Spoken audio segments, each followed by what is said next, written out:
Apex is pleased to present Sing Me Your Scars, the debut collection from Damien Angelica Walters.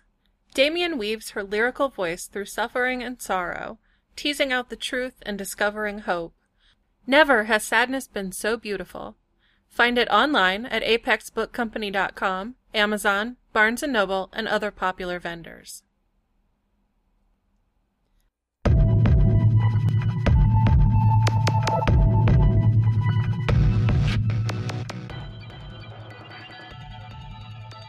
Not My Circus, Not My Monkeys, The Elephant's Tale, by Damien Angelica Walters, published in Apex Magazine, issue 75, August 2015.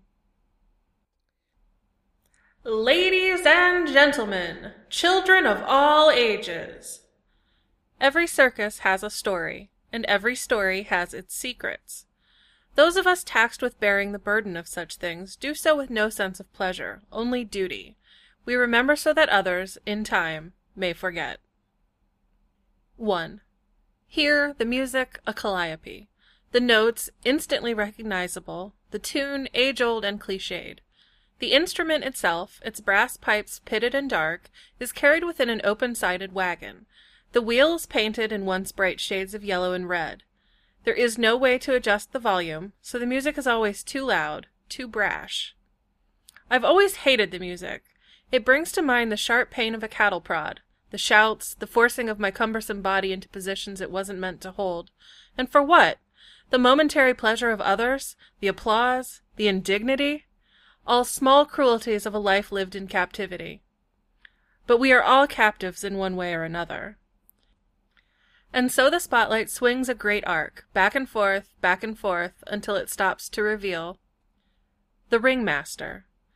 Time has left his top hat with a curious half-deflated appearance, and there's a tiny V missing from the brim.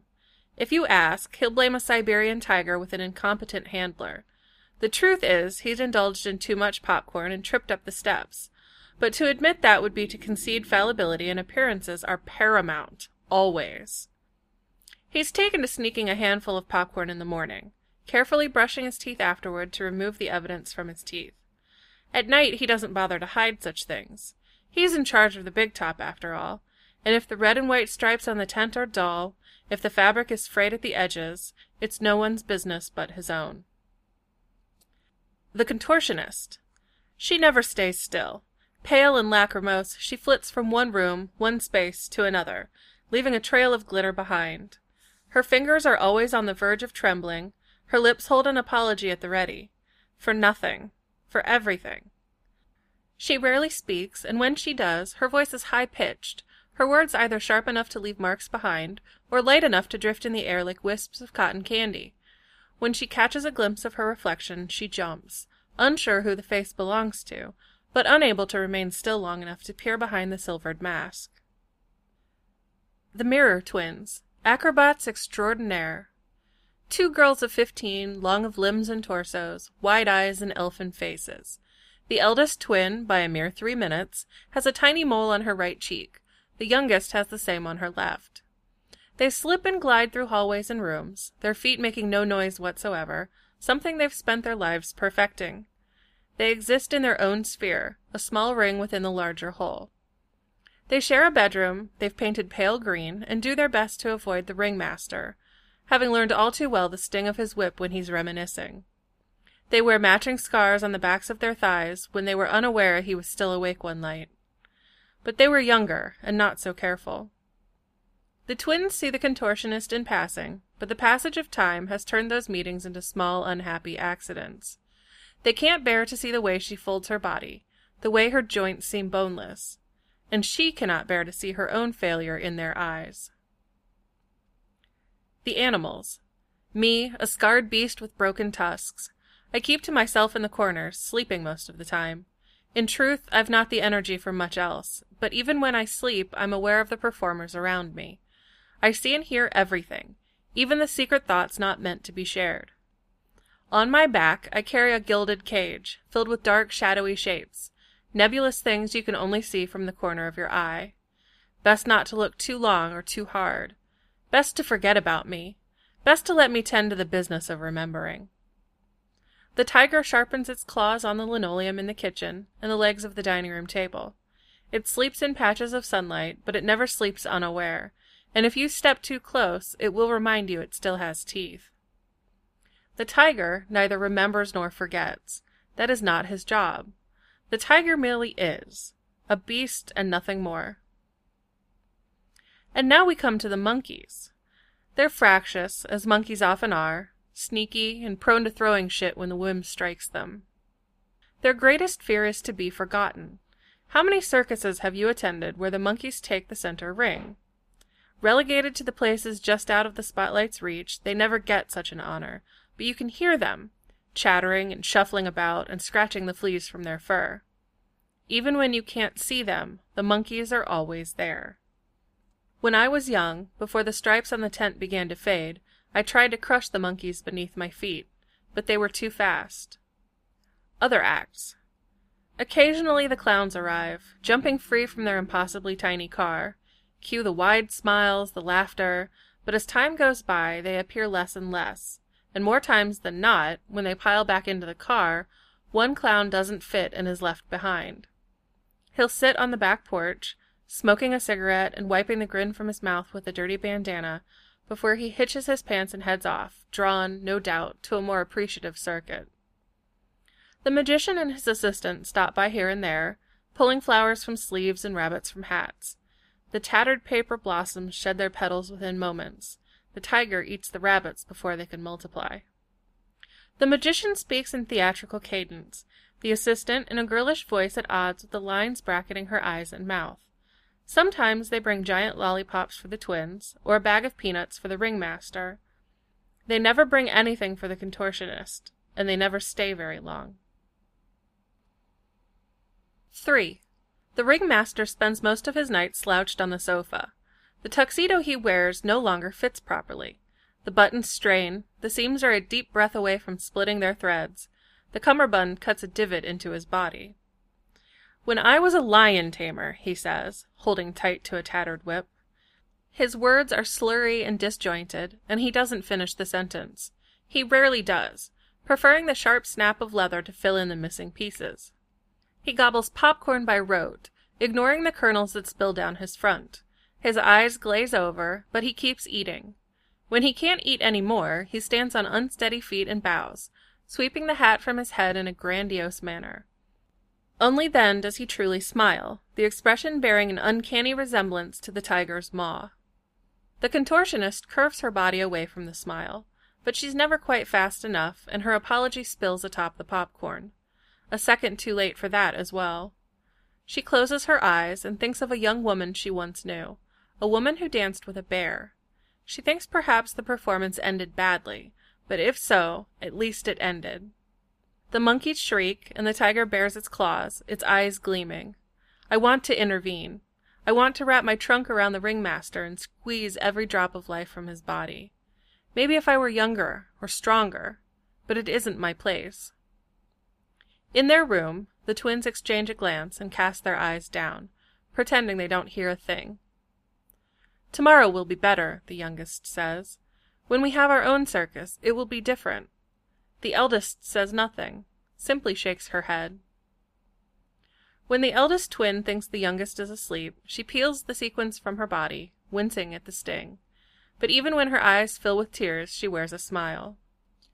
Each bit of pain means she is a little more her, a little less them. Most of the time, she doesn't consider her sister part of them. When the eldest falls asleep, the youngest creeps from her bed and gathers the discarded sequins.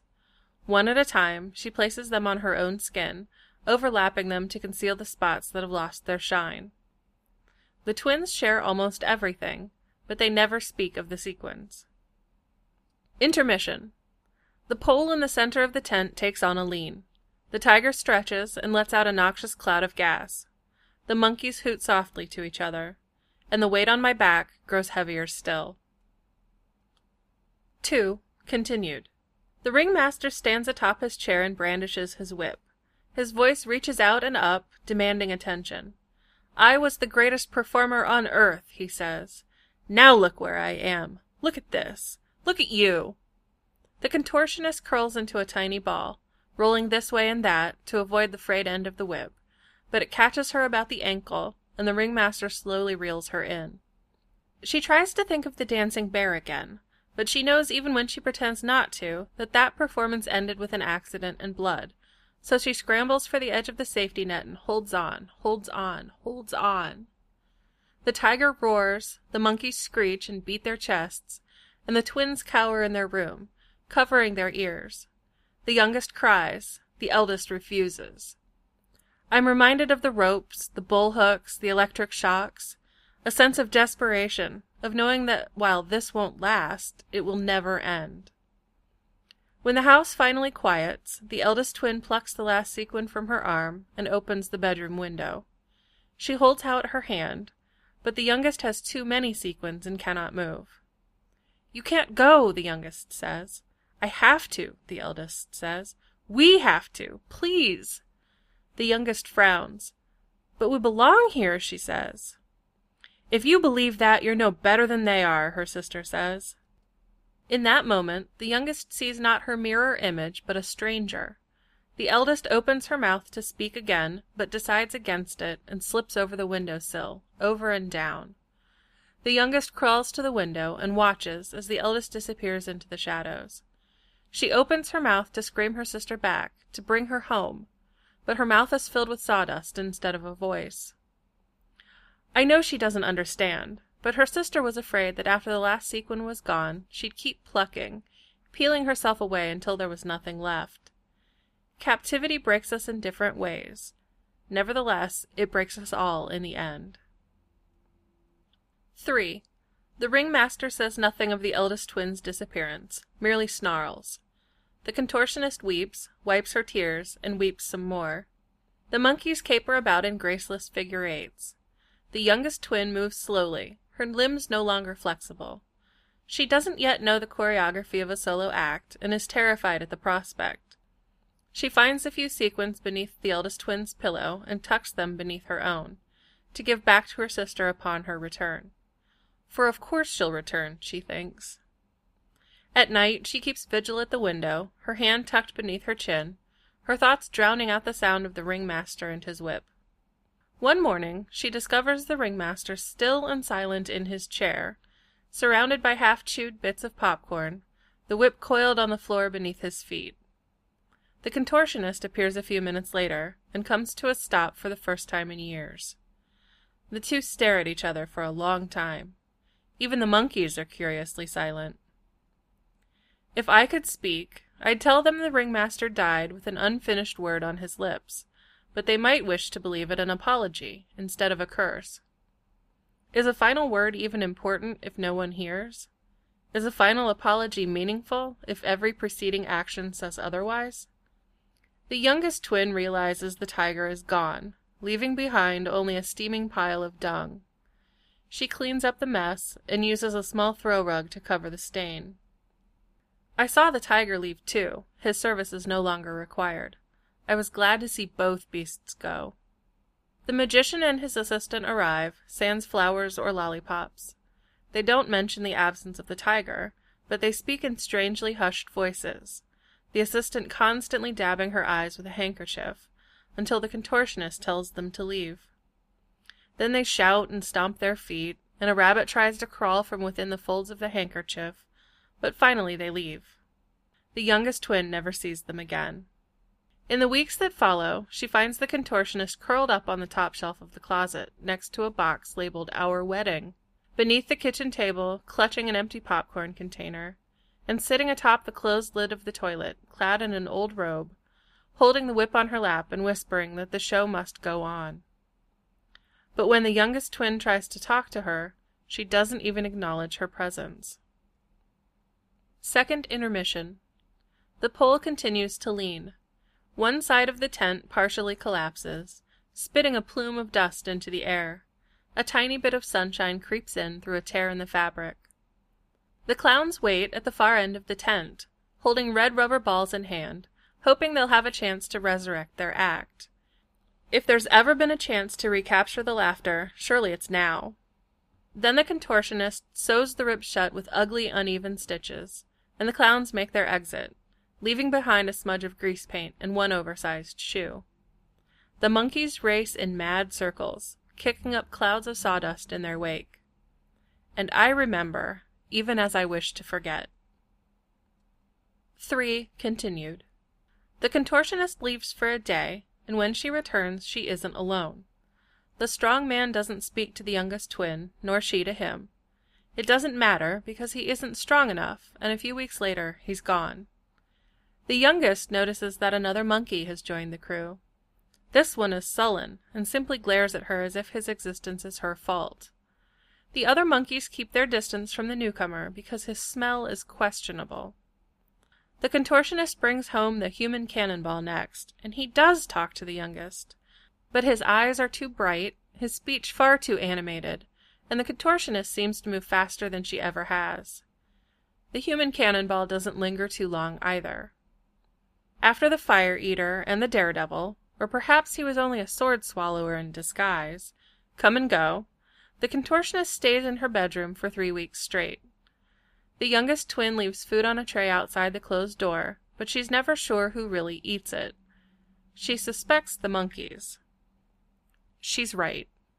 The fire eater left behind 2 things: a bruise on the contortionist's cheek, a bruise that turned a sickening shade of yellow-green before it disappeared completely, and a leopard. The leopard neither changes color nor does it vanish. The scrawny beast sits curled in a ball beside the refrigerator and bares its teeth from time to time, but it ignores the youngest twin. She ignores it as well. She retreats to her own room, closes her eyes, and talks to her sister, pretending everything is as it was, even though she knows the show has been wrong for a long time, and was even before her sister's defection. Yet at least she knew the rules and regulations. Her sequins begin to fall with each breath, each step.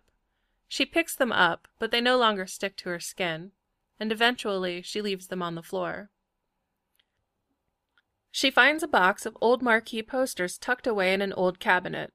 The posters contain no monkeys, no tiger, no elephant, only 4 smiling performers, their costumes perfect and new, the stripes on the tent behind them shining bright. The youngest twin has no memories of such things, but she hangs one of the posters on her bedroom wall and pretends to remember. The grand finale. Sometimes the youngest twin hears the contortionist moving around, but she's erected her own tent, and the youngest can't find the entry. She no longer whispers to the eldest at night, no longer believing in a return. Wielding a chair in one hand and a broom in the other, she chases the leopard out into the yard. She tosses bananas outside, and when the last monkey tumbles out, she slams the door behind them and sweeps the sawdust from the floor. In the morning, the leopard and the monkeys are back. Traces of sawdust, too. She doesn't bother to try a second time. They're as much a part of this circus as she is, no matter who arrived first. She didn't invite them in, and she doesn't have the authority to cancel their acts. She takes up juggling, but can't keep the balls in the air. She tries using the light fixture in the dining room as a trapeze, but there's no one to catch her when she falls. She even finds the ringmaster's top hat and tries it on, but it slips over her eyes. The contortionist remains inside her own tent. The youngest twin takes the poster from her wall and tears it into confetti. She packs a bag and leaves the sequins under her pillow. On her way out, she presses a kiss to my head and releases the buckles that hold the cage on my back. The cage falls to its side, its contents spilling out into a dark pool. While I'm grateful for the release of the pressure against my spine, it doesn't matter whether I bear the cage or not. Some things, once carried, always linger. She'll understand this one day. But I nuzzle her hand in thanks nonetheless. The monkeys try to follow her, but she shoos them back. "You are not mine," she says. "You are not mine." The leopard blocks her way, but she says, "You are not mine either," and brandishes the broom, until it finally pads away. She pauses by the contortionist's tent to say goodbye, but her face falls, as if realizing the contortionist already said goodbye a lifetime ago. Instead, she takes a deep breath and steps outside. Yet she doesn't move for a long time. I feel her fear and know she's only a second away from returning, and it shames me to admit that I'm angered by her inability to move. This is not my circus, but I've been bound here by duty stronger than any chain. She has a chance to break her chains, and I don't understand why she won't take it. Then I see the tears cascading down her cheeks. I swallow my anger and rise, ignoring the creaks in my knees and the pain in my joints. I nudge her with my trunk, and she jumps, one hand pressed to her mouth. She bows her head against my side. I nudge her again. She shakes her head. I bend down, flick my ears, and nudge her again, this time toward me. For a long moment she does nothing. Then she climbs on my back, and I rise once more. A sense of unease fills my belly. Who will bear witness to the contortionist if not me? Who will mark the occasion when she finds the will to leave her tent? I toe the ground with one foot. Perhaps the contortionist needs no witness. Perhaps the end of her routine belongs to no audience save her own. Perhaps this is her way of breaking her own chains. The youngest twin sits with her back straight, her hands holding me tight, trusting that I will not let her fall, and so I walk. I will carry her until she's strong enough to walk on her own, and I hope she'll never need to strap a cage to my back. I hope she'll understand that being born to a circus doesn't mean she's trapped in the life forever, but for now I'm content to move, to stretch my legs, to support her so she can hold her head high. We are no longer captives, she and I, but willing participants. The spotlight narrows its beam and follows as we head away from the big top, and when we step beyond the light's reach, the music, the dreaded endless calliope, finally comes to a stop.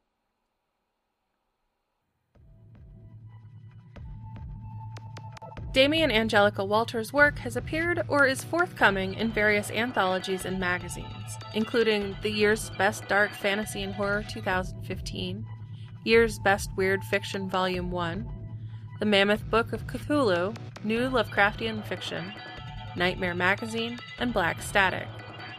She was a finalist for a Bram Stoker Award for The Floating Girls, a documentary, originally published in Jamais Vu. Sing Me Your Scars, a collection of short fiction, is out now from Apex Publications, and Paper Tigers, a novel, is forthcoming in 2016 from Dark House Press. Find her on Twitter at Damien A. Walters or on the web at DamienAngelicaWalters.com. This Apex Magazine podcast was performed and produced by Lisa Schinninger. Music used with kind permission of Alchemy.